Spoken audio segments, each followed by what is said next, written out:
Confusion प्रश्न के अगले सीरीज में है, जिसमें हम लोग चर्चा करेंगे प्लांट मॉर्फोलॉजी या बायोलॉजी का चैप्टर है, चैप्टर नंबर 3 है। हम लोग बारी बारी करके हर सब्जेक्ट का टॉपिक वाइज हम लोग सिर्फ महत्वपूर्ण प्रश्नों का चर्चा करते हुए चल रहे हैं। वैसे प्रश्न को शामिल किए गए हैं जो आपके पास ऑप्शन के साथ में अगर एग्जाम में दे दिया जाए तो उस प्रश्न को देखने के बाद आप काफ़ी कंफ्यूज होते हैं और मैक्सिमम जो एस्पायरेंट होते हैं उस प्रश्न का गलत जवाब देते हैं। तो वैसे ही प्रश्नों को शामिल किया गया है। तो आज हम लोग प्लांट मॉर्फोलॉजी पे चर्चा करेंगे, पूरा चैप्टर नहीं करेंगे। जो इंपॉर्टेंट है, जो कन्फ्यूजन है ऑप्शन के साथ में आ जाने पर उन प्रश्नों की चर्चा करेंगे। थोड़ा सा हम लोग पहला प्रश्न पे प्रकाश डालेंगे। कह रहा है कि मूलांकुर रेडिकल के अतिरिक्त पौधे के किसी भाग से विकसित होने वाली जड़ें क्या कहलाती है। देखिए, मुख्य रूप से इसमें हम लोग पादप आकार के प्लांट मॉर्फोलॉजी है ही है। तो कह रहा है जो मूलांकुर से जो विकसित हो के अतिरिक्त जो पौधे के किसी भाग से जो विकसित होती है जड़ें वो क्या कहलाती है। पहले हम लोग जानेंगे कि पादप की जो जड़ तंत्र होती है वो मुख्यतः दो प्रकार की होती है। एक क्या होती है, अपस्थानिक जड़ें होती है और दूसरा मूसला जड़ होती है।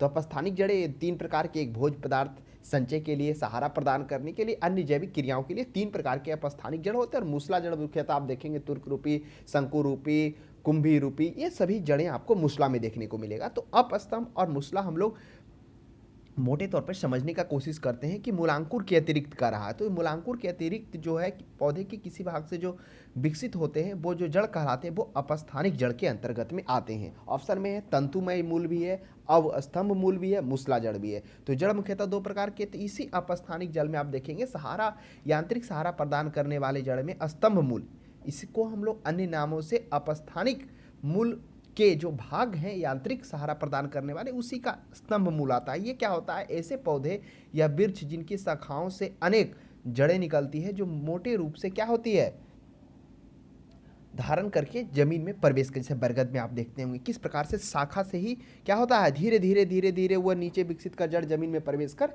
एक यांत्रिक सहारा प्रदान करती है।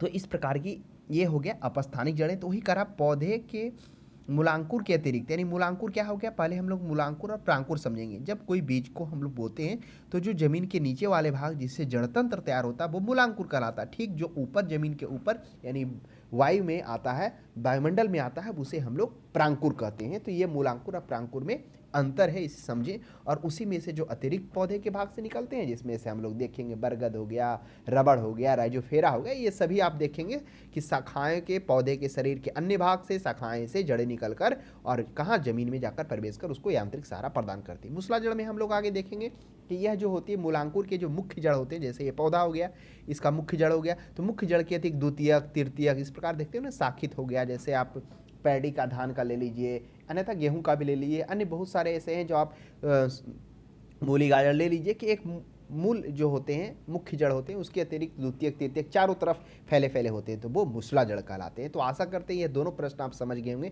ऑप्शन नंबर 2 पे चर्चा करते हैं, मूलांकुर से विकसित होने वाली जड़ें क्या कहलाती है। अब हो गया मूलांकुर। तो हम लोग अभी चर्चा किए थे, जब कोई बीज को हम बोते हैं तो एक क्या होता है, जमीन के अंदर जो प्रवेश करता है, जो जड़ के रूप में निर्माण होता है, जिसे हम लोग मूलांकुर करते हैं। ठीक जो वातावरण में आता है उसे हम लोग क्या कहते हैं, उसे हम लोग मूलांकुर के अतिरिक्त क्या कहते हैं, वह प्रांकुर कहते हैं। तो ये ध्यान में रखें, मूलांकुर से विकसित होने वाली जड़ें क्या कहलाती है, तंतुमय मूल, श्वसन मूल, मूसला मूल, अपस्थानिक मूल। तो इस प्रश्न का सही जवाब हो जाएगा वह मूसला जड़ होगा, मूलांकुर से विकसित। क्योंकि हमने देखा कि जो मूलांकुर में होते हैं एक मुख्य जड़ तो होता ही होता है, उसके अलावा द्वितीयक जड़, तृतीयक जड़ उसके बगल से, फिर उस जड़ के अन्य जड़ से छोटे छोटे शाखित के रूप में, जिसमें आपको मुख्यतः कौन से देखने को मिल जाएगा, आप आ जाइए पैडी में आ जाइए, फिर कुंभी रूपी जो हो गया, कुंभी रूपी में जैसे सलजम वाले में आ गया, जिसमें सलजम में भी आप देखेंगे ऊपर में मोटा और फिर नीचे का एक पतला, फिर उससे एक मुख्य जड़ आएगा, फिर उससे छोटे छोटे द्वितीयक और तृतीयक जड़ आते हैं। तो ये हो गए मूसला जड़ हो गए। तो उससे विकसित होने वाली जड़ें क्या कहलाती है, मूलांकुर से, वह मूसला जड़ कहलाती है। अपस्थानिक की चर्चा हो चुकी है। श्वसन मूल मिलती है। अब करा श्वसन का जो मूल है, श्वसन जड़ किस में मिलती है, पान में मिलती है क्या, चेस्टनट में मिलती है, जूसिया में मिलती है, मक्का में मिलती है। तो देखिए यह प्रश्न होगा जूसिया हो जाएगा। आइए हम लोग श्वसन मूल जड़ के बारे में थोड़ा सा समझते हैं। क्या है कि जो हम लोगों ने देखा अपस्थानिक जड़ें होती है, मुख्यतः हम लोगों ने देखा तीन प्रकार के पाए जाते हैं। एक भोज्य पदार्थ को संचय करता है, जिसमें हम लोग देखेंगे कंदिल जड़ें, पुलकित जड़ें आएगी। फिर यांत्रिक सहारा प्रदान करने वाली जड़ें आएंगी, जिसमें स्तंभ मूल देखेंगे, फिर अवस्थंभ मूल देखेंगे। उसके बाद हम लोग देखेंगे अन्य जैविक क्रियाओं के लिए, जिसमें एक चूसक मूल आएगा, फिर श्वसन मूल आएगा। तो उसी में से श्वसन मूल है। श्वसन मूल का मुख्य जो होता है, ये पौधे जैव क्या करते हैं, तब मुख्य रूप से आप इस पे कहिए कि जैसे राइजोफेरा हो गया, जो अनूप क्षेत्रों में मुख्यतः दलदली और मैंग्रोव क्षेत्रों में श्वसन मूल की जड़ें पाई जाती है। कारण क्या होता है कि पादप भूमि के अंदर जो कीचड़ होता है उसके O2 के कमी के कारण, ऑक्सीजन की कमी के कारण वो अपने मूलांकुर को क्या करते हैं, जमीन के ऊपर ले आते हैं, और वो इसी के कारण वो मूलांकुर अंकुरन की प्रक्रिया के दौरान बीज से निकलने वाला जो अंकुर होता है, एक बढ़ता हुआ पौधा जो भ्रूण होता है, वही पहला भाग मूलांकुर तो मूलांकुर कहलाता है, जो बीज का बढ़ता हुआ पहला भाग है। तो ये हम लोगों ने तो वही श्वसन जो मूल हो जाता है, यानी कि कीचड़ में होने के कारण वह ऑक्सीजन पर्याप्त मात्रा में नहीं मिल पाता है। कैसे क्षेत्रों में, मैंग्रोव क्षेत्र में, दलदली क्षेत्र में, तो वो जमीन से ऊपर उठाते हैं ताकि वो पर्याप्त मात्रा में क्या कर सकें, श्वसन की प्रक्रिया कर सके, इसलिए वो श्वसन मूल, जैसे जूसिया हो गया, क्या सिर्फ जूसिया है, नहीं, श्वसन मूल के अलावा, जूसिया के अलावा आप कहिए, मेन रूप से जूसिया काफ़ी प्रसिद्ध है श्वसन मूल के लिए। तो ये जड़ें क्या होती है, जलीय पौधे में प्लावी शाखाओं के विशेष प्रकार के, यानी कि मुख्य रूप से जलीय वाले भागों में पाए जाते हैं। तो ये आप ध्यान में रखेंगे। और भी देखेंगे, जैसे श्वसन मूल में आप आ जाएंगे, राइजोफेरा की भी आगे चर्चा होगी, आर्किड की भी होगी, लेकिन वो अलग है। आर्किड जैसे हो गया अधिपादप में हो गया, वो भी क्या करेंगे, अधिपादप होने के साथ साथ में ये भी आप देखेंगे कि जो लटकता हुआ पौधे से है, तना से, वह श्वसन मूल अवशोषित करेगा, चर्चा आगे करेंगे। तो इस प्रकार से यहाँ पे हम लोगों ने क्या देखा कि दलदली वाले क्षेत्रों में, मैंग्रोव वनस्पति लवणभेद वाले क्षेत्रों में मुख्य रूप से O2 की कमी के कारण ये पौधे उग पाते हैं। तो ये प्रश्न पूछा जा सकता है, तो ध्यान में रखेंगे। चलिए जूसियत, नेक्स्ट हम लोग चर्चा करते हैं क्वेश्चन नंबर डहेलिया। डहेलिया की जड़ें क्या होती है, डहेलिया आपको पता होगा, एक फूल के रूप में भी इसका हम लोग काफ़ी अक्सर नाम लेते रहते हैं। तो डहेलिया की जो जड़ें होती है, कंदिल होती है और पुलकित दोनों होती है, तो इसलिए कंदिल दिया हुआ है, कंदिल यानी कंद के तहत, और पुलकित मतलब फुला हुआ। इस प्रकार से आप दोनों तरह से इसको क्या कह सकता है, रोपा जा सकता है, इसको उगाया जा सकता है, कंदिल करके भी, टहनियों से भी और पुलकित से भी, दोनों स्तर से। उपरिरोह, देखिए ऑप्शन नंबर 5 को पढ़िए, क्वेश्चन नंबर उपरिरोह। अगर आप उपरिरोह पे सिर्फ नजर डालेंगे तो समझने में कठिनाई होगा, लेकिन जैसे यहाँ पे अधिपादप लिखा हुआ रहेगा तो एपीफाइट होता है। तो अधिपादप का अर्थ ही हो गया, क्या हो गया, वे पौधे जो आश्रय के लिए वृक्षों पर निर्भर रहते हैं लेकिन परजीवी नहीं होते, सिर्फ आश्रय लेते हैं लेकिन वो परजीवी नहीं होते हैं, उसी को हम लोग उपरिरोह आर्किड्स कहते हैं। जिसे अधिपादप, जिसे हम लोग एपीफाइट रूट्स भी कहते हैं, ये जड़ें क्या होती है, अधिपादपों में तो उपस्थित होती है, जो हम लोगों ने कहा कि आश्रय के लिए पौधों का तो उपयोग करती है लेकिन परजीवी नहीं होती है।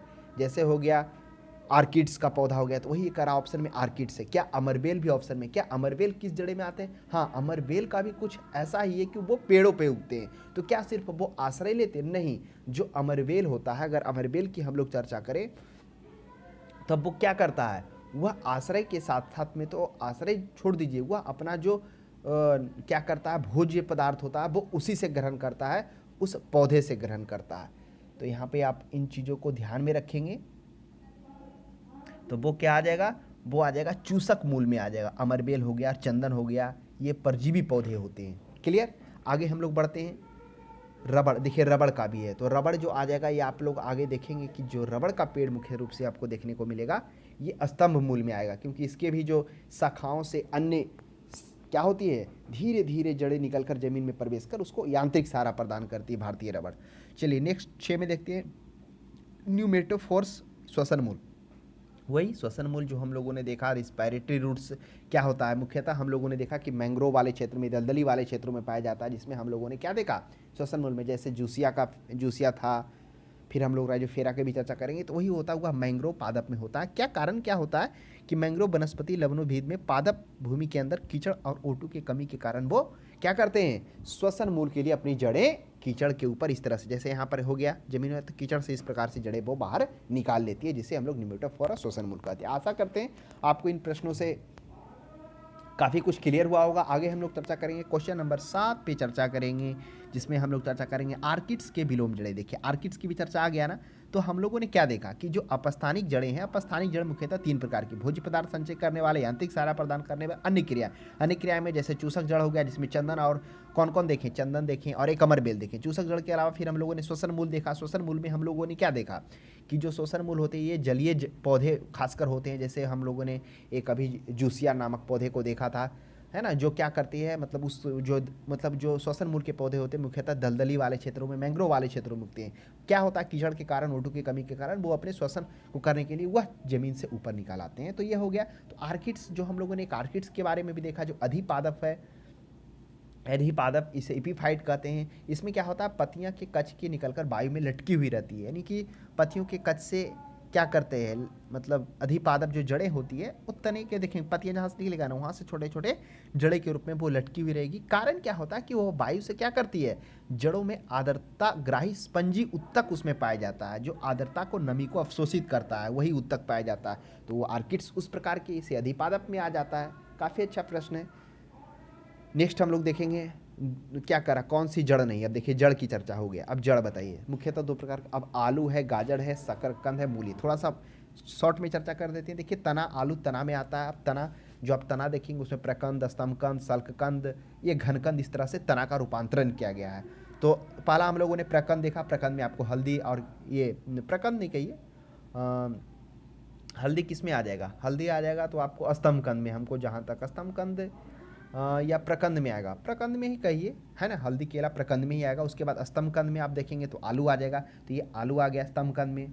तो ये होता है प्रकंद, स्तंभकंद, ये तना का रूपांतरण है। जबकि गाजर हम लोग देखे थे कि जो मूसला रूपी जड़ है, तो गाजर जो आ जाता है वो किस में आता है, मुख्यतः जो मूसला रूपी जड़ है उसको 3-4 भागों में बांटा गया, जैसे तुर्क रूपी में, कुंभी रूपी में, शंकु रूपी में, पिंडक जड़ें, श्वसन, इस प्रकार से है। तो गाजर का जो उसमें आ जाता है वह शंकु रूपी में आता है। शंकु रूपी किस प्रकार की मूसला जड़े को कहते हैं, शंकु रूपी में क्या होता है कि जड़े का जो ऊपरी भाग होता है वह मोटा होता है और धारीय भाग संकीर्ण या पतला होता है। गाजर भी कुछ इसी प्रकार होता है, आप देखते होंगे। तो ऊपरी भाग क्या होता है, ऊपरी भाग जो होता है गाजर का या फिर शंकु रूपी मुक्का का, जो मोटा होता है, धारीय भाग पतला होता है, ये शंकु रूपी होते हैं। और वही कुंभी रूपी में जाएंगे जिसमें सलजम आ जाएगा। इसमें जड़ के ऊपरी भाग लगभग गोलाकार या मोटा होता है और आधार भाग एकाएक पतला हो जाता है, जैसे सलजम में देखिए वही होता है। आप चुकंदर में भी देखिए किस प्रकार से मोटा रहेगा। लेकिन क्या गाजर और चुकंदर सेम रहता, नहीं। जो चुकंदर वाले होते हैं गाजर के अपेक्षा जो आधार वाला ऊपरी भाग है जड़ के ऊपर वाला सबसे मोटा होता है, गोलाकार होता है और नीचे संकीर्ण का एक पतला हो जाता है, तो वो कुंभी रूपी में आता है। तो ये था, तो ये तीनों गाजर, शकरकंद और मूली। मूली किस में आ जाएगा, तुर्क रूपी में। तुर्क रूपी में क्या खासियत है कि ये जो जड़ें होती है मध्य में, मतलब कहिए कि खाद्य पदार्थों के संचय के कारण मध्य में मोटी और शीर्ष में थोड़ा सा, मूली में भी देखते हैं ऊपर पतला, बीच में मोटा, फिर नीचे संकीर्ण, इस प्रकार से होता है। आशा करते हैं आपको यह भी प्रश्न समझ में आया होगा। 9 में देखिए स्तंभ मूल पाई जाती है। अब अवस्तंभ मूल है, स्टील रूट है। तो पहले समझिए अवस्तंभ क्या हुआ। चावल में, गन्ने में, मूंगफली में और चने में देखिए जो हम लोगों ने देखा था कि जो जड़ें मुख्यतः मुख्य रूप से होती है अपस्थानिक और मूसला जड़। तो अपस्थानिक जड़ों में हम लोगों ने देखा था कि जो यांत्रिक सहारा यानी अपस्थानिक को 3 भागों में बांटा गया। कौन कौन, एक भोज्य पदार्थ संचय करने के लिए वैसे जड़ें होती है, एक क्या होती है यांत्रिक सहारा प्रदान करने वाले कुछ अन्य जैविक क्रिया। अन्य जैविक क्रियाओं में जैसे चूसक जड़, चंदर अमरबेल हम लोग देखे। फिर हम लोग श्वसन मूल में देखें, श्वसन मूल में हम लोग जूसिया देखे, मुख्यतः मैंग्रोव और दलदली वाले क्षेत्रों में। उसके बाद हम लोगों ने अधिपादप देखा, अधिपादप में देखा जिसे हम लोग एपीफाइट के रूप में देखा। इसमें मुख्यतः क्या होता है कि आर्द्रता मतलब नमी को अवशोषण करने के लिए, जिसमें आर्किड्स एक आ रहा था, ये प्रकार को देखा। तो जो यांत्रिक सहारा प्रदान करने वाले में एक स्तंभ मूल देखा, एक अवस्तंभ, वही है अवस्तंभ मूल है। ये मुख्यतः किस में देखने को मिलेगा, ये गन्ना में और आपको मक्का में। इसमें क्या होता है कि मुख्य जड़े के ऊपर से, ऊपरी वाले तने से तिर्यक रूप से इस प्रकार से क्या होती है, जमीन में प्रवेश कर उसे यांत्रिक सहारा प्रदान करती है। आप जाइए गन्ना का पेड़ को या मक्का का पेड़ को उठाइए, एक तो मूल जड़ होगा ही होगा, लेकिन ठीक मूल जड़ के ऊपर से तने से तिर्यक रूप से इस प्रकार से क्या करेंगे, उस पौधे को वह सहारा प्रदान करेगी। तो प्रश्न काफ़ी अच्छा है, तो गन्ने गन्ने हो जाएगा। आशा करते हैं 10 में आ जाए। थोड़ा सा निकल जाते हैं, स्तंभ मूल होता है, तो स्तंभ मूल की चर्चा हम लोग कर ही लिए कि स्तंभ मूल क्या है, जो यांत्रिक सहारा प्रदान करती है। तो वो अपस्थानिक जड़ों के अंतर्गत में आती है। यांत्रिक सहारा प्रदान करने वालों में जैसे बरगद, भारतीय रबड़, राइजोफेरा, ये सभी हैं। चलिए जड़ें विकसित होती है, आपको पता होगा, अभी हम लोग चर्चा की कि जब बीज को हम बोते हैं तो जो ज़मीन के नीचे जाता है, जो जड़ का निर्माण करता है, उसे हम लोग मूलांकुर कहते हैं, जो ठीक वायुमंडल में ऊपरी भाग में आता है, जिससे तना, पत्तियां ये सभी बाद में विकसित होते हैं, वो परांकुर कहलाते हैं। तो जड़ी किससे विकसित होती है, मूलांकुर से। अब आ गया गाजर। गाजर की चर्चा हम लोग कर चुके हैं कि गाजर हो गया, मूली हो गया, सलजम हो गया। अंतर क्या है कि गाजर क्या होता है, आधार वाले ऊपरी वाले भाग में थोड़ा मोटा होता है और नीचे क्या होता है, धीरे धीरे वो पतला होता है या संकीर्ण होता है, एकाएक नहीं होता है। तो ये गाजर जो आता है वह किस में आता है, वह शंकु रूपी में आता है, मूसला जड़ के। तो ये क्या हो जाएगा, जड़ का हो जाएगा। अगर और भी डीप पूछता तो ये पूछ देता कि किस कैटेगरी में आता है, क्या कुंभी रूपी में आता है, कि शंकु रूपी में आता है, कि तुर्क रूपी में आता है। तो तीनों हम लोगों ने देखा। शंकु में हम लोगों ने जान लिया जिसमें सलजम आ रहा था, चुकंदर आ रहा था, जो आधार भाग ऊपरी भाग क्या होता है, मोटा या लगभग गोलाकार होता है और आधारीय भाग एकाएक संकीर्ण हो जाता है। ये हो गया कुंभी रूपी।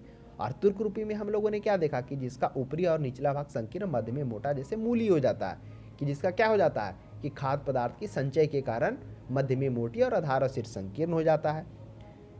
चलिए अब आगे 13 में आ जाए, कौन से पादप का मुख्य अवशोषक अंग है। आप आशा करते हैं इन प्रश्नों का जवाब आप दे पाएंगे, क्योंकि हम सिर्फ इंपॉर्टेंट प्रश्न को शामिल कर रहे हैं। तो पादप का मुख्य अवशोषक अंग क्या है, केवल जड़ है कि केवल पत्ती है कि केवल जड़ और पत्ती है। बताइए कि पादपों के जो अवशोषक अंग है मुख्य रूप से क्या है। तो अवशोषक अंग अभी हम लोगों ने चर्चा किया कि जो अन्य जैविक क्रियाएं जो प्रदान करती है, तो क्या केवल जड़ करती है, क्या केवल पत्ती करती है, क्या करती है। तो इसका जवाब आप हमें कमेंट बॉक्स में सजेस्ट करिए कि क्या होना चाहिए क्वेश्चन नंबर 13 का। ऐसे हम आपको बता दें कि केवल जड़ ही होता है। जड़ ही में हम लोगों ने देखा था ना कि जो अवशोषक अंग हो जाते हैं, जो पाए जाते हैं, है ना, जिसमें हम लोग अवशोषक अंग में क्या था, एक श्वसन मूल भी था, अधिपादप भी था, जो विलोमन के कारण क्या हो रहा था, अवशोषक अंग के रूप में जो वातावरण से नमी को अवशोषित कर रहा था। तो जड़ केवल मारना वही पर्याप्त है अवशोषक में। चलिए, बरगद के पेड़ के तने से लटकने वाली मोटी जड़ें कहलाती है। काफ़ी अच्छा, ये आप जवाब दे देंगे क्योंकि अपस्थानी का स्तंभ मूल है, जो स्तंभ क्या करती है, सहारा प्रदान करती है। यानी पौधों के मूलांकुर के अलावा पौधे के शरीर के अन्य भाग से जो जड़ें निकलकर वह जमीन में प्रवेश कर उसे आंतरिक सहारा दे, स्तंभ मूल में आता है। चलिए अब गलत बताना, गलत आशा करते हैं बता देंगे। बताइए, कुंभी रूपी जड़ में शलजम आएगा। बिल्कुल सही बात है। कुंभी रूपी जड़ में हमने चर्चा किया था, ऑप्शन सी को देखिए, कि वह आधार भाग में लगभग गोलाकार या मोटा संकीर्ण और आधारीय भाग में एकाएक पतला हो जाता है। जैसे शलजम हो गया, चुकंदर हो गया, आप देखिए प्रेडिकली रूप से आप खाते होंगे सलाद में, वहाँ पे आप गौर करिए। कुंभी रूपी, तुर्क रूपी में हमने क्या देखा कि भोज पदार्थ के संचय के कारण मध्य में मोटा, आधार और शीर्ष में एकाएक पतला होता है, जो तुर्क रूपी है। श्वसन मूल में देखिए, हमने इसकी बिल्कुल चर्चा की कि श्वसन मूल वैसे मतलब श्वसन मूल में वे जलीय पौधे मुख्य रूप से आते हैं जो मैंग्रोव क्षेत्र में, दलदली क्षेत्र में पाए जाते हैं, जिसमें जूसिया रेस्पोरा था। तो श्वसन मूल बिल्कुल सही बात है, क्योंकि ऑक्सीजन की कमी के कारण वो क्या करते हैं, जमीन से ऊपरी भाग से इस प्रकार से निकल आते हैं। अब शंक्वाकार जड़, प्याज, क्या प्याज शंक्वाकार जड़ में आता? नहीं, प्याज की चर्चा हम लोग तना में करेंगे। जैसे उसमें सल्क कंद में आ जाएगा, ये सल्क कंद में, जिसमें क्या होता है, तना, तो तना बहुत छोटा होता है, चपटा होता है और उकर कभी भूमि में नहीं आता। समानतः छोटे छोटे सल्क से मिलकर होते हैं। प्याज का देखते हैं परत आप निकालेंगे तो छोटे छोटे सल्क, ये सल्क कंद में आएगा जब हम भूमि के तना के रूप में पढ़ेंगे। तो तना मुख्य रूप से प्रकंद, स्तंभकंद, सलकंद, घनकंद। प्रकंद में हल्दी केला आ जाएगा, स्तंभकंद में आलू आ जाएगा, सल्क कंद में शलजम आ जाएगा और घनकंद में जमीकंद, जिसे हम ओल के रूप में जानते हैं। ठीक, कुछ चर्चा हम लोगों ने कर दिया, इंटरेस्टिंग टॉपिक था। श्वसन मूल पाई जाती है। श्वसन मूल किस में पाया जाता है, देखिए थोड़ा थोड़ा स्पीड में निकलेंगे। अब हाइड्रा हो गया, राइजोफेरा, सिंघाड़ा और एस्टरकेनस। तो श्वसन मूल किस में पाया जाता था, श्वसन मूल हम लोगों ने देखा था। तो प्रश्न 16 का जो सही जवाब हो जाएगा वो है राइजोफेरा होगा। हालांकि राइजोफेरा की चर्चा हम लोग स्तंभ मूल में किए थे, लेकिन इसमें श्वसन मूल वाले गुण भी पाए जाते हैं। यानी ये जलीय पौधे होते हैं, प्लावी शाखाओं, जिसमें से हम लोगों ने देखा कि ये मुख्य रूप से दलदली वाले क्षेत्रों में तो राइजोफेरा और कौन, जूसिया, दोनों श्वसन मूल के अंतर्गत में आते हैं। चलिए, एक सिंघाड़ा भी है ना, सिंघाड़ा किस में आएगा। चलिए ऑप्शन सी में देखिए, चार तो देखिए हो, क्योंकि ऑप्शन से भी बहुत सारे जो ऑप्शन रहेगा ना एग्जाम में आपको और प्रश्न देखने को मिल जाएगा। सिंघाड़ा आप याद करिए, तो ये स्वांगिक कारक मूल होता है। ये लंबी जड़ें होती है, बेलनाकार एवं हरी होती है। लंबा तो होता ही होता है, देखते हैं पानी में रहता है, बेलनाकार भी होता है इस तरह से और हरी भी होती है। तने के आधार से उत्पन्न होकर धरातल पर विस्तृत रूप से फैली रहती है। हरित लवक की उपस्थिति के कारण प्रकाश संश्लेषण की क्रिया में भी भाग लेती है। तो इसे सौंगिकर मूल में जाते हैं। पान की लता में बनने वाली जड़ कौन सी होती है, काफी अच्छा प्रश्न है। अब पान जो आप देखते होंगे, पान देखिए इस प्रकार से पान होता है। अब जो उसके लता में बनने वाली जो जड़ होती क्या होती, अवस्तंभ होता, अनुलग्न होता है, छायादार होता, आरोही होता। आप हमें इसका जवाब दें। तो इस प्रश्न का जो सही जवाब हो जाएगा वह हो जाएगा आरोही जड़ हो जाएगा।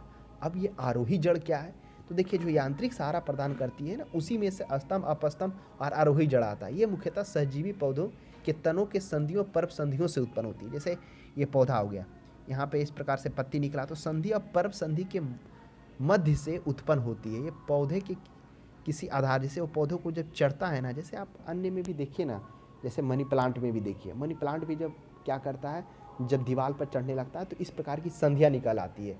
तो यह वही होता है मुख्य रूप से जो आरोही मूल, उसी को कहते हैं। तो ये आप आशा करते हैं आप ध्यान में रखेंगे, संधियों और पर्व संधियों से उत्पन्न होती है, पौधों को किसी आधार पर चढ़ने में वो सहायता प्रदान करती है। पान भी हो गया, काली मिर्च भी आ जाता है, टिकोमा भी आ जाता है। तो क्या हो जाएगा, यह हो जाएगा आरोही जड़ हो जाएगा, यांत्रिक सहारा प्रदान करती है, उसी में आता है। आलू का खाने योग्य भाग क्या है, तो आलू तभी हम लोग चर्चा किए कि आलू जो होता है वह किस में आता है, प्रकंद में कि स्तंभ कंद में, तो स्तंभ कंद में आता है। प्रकंद में कौन आता है, प्रकंद जो तना होती है उस प्रकंद तना के अंतर्गत में आप ले लीजिए हल्दी, केला, इस प्रकार के होते हैं, मोटे और सहज रूप से, क्षैतिज रूप से क्या करते हैं, वृद्धि करते हैं।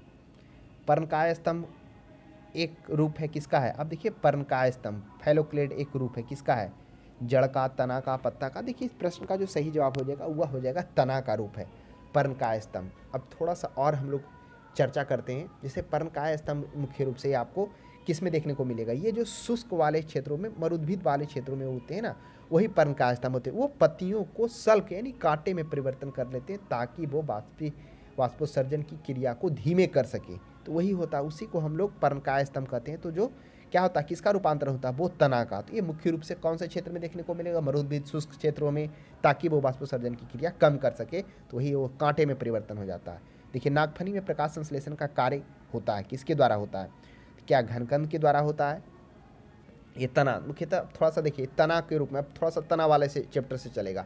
तो तना मुख्यतः 3 प्रकार के हैं, एक भूमिगत तना है जिसमें हम लोग प्रकंद, सल्क कंद देखें, स्तंभ कंद देखें, फिर एक अर्धवायवीय तने हैं और एक मुख्य रूप से वायवीय तने हैं, है ना। तो वही वायवीय तने में ये सब हम लोग पढ़ रहे हैं, जैसे पर्णकाय स्तंभ हो गया, ये वायवीय तने का उदाहरण है।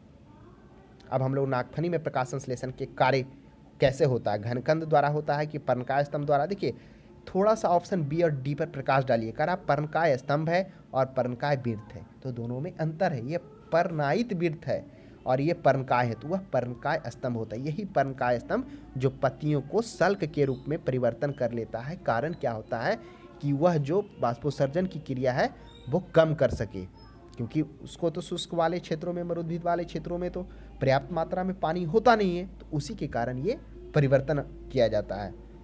तो ये किसके के अंतर्गत में आएगा, वह पर्णकाय स्तंभ, जिसे फैलोक्लेड के रूप में हम लोग जानते हैं। फिर कौन एक तना है, आपको आशा करते हैं आप जवाब दे ही देंगे। गाजर आप बता दीजिए, गाजर किस में आ जाएगा, अभी हम लोग चर्चा किए कि गाजर जो शंकु रूपी में आ जाएगा।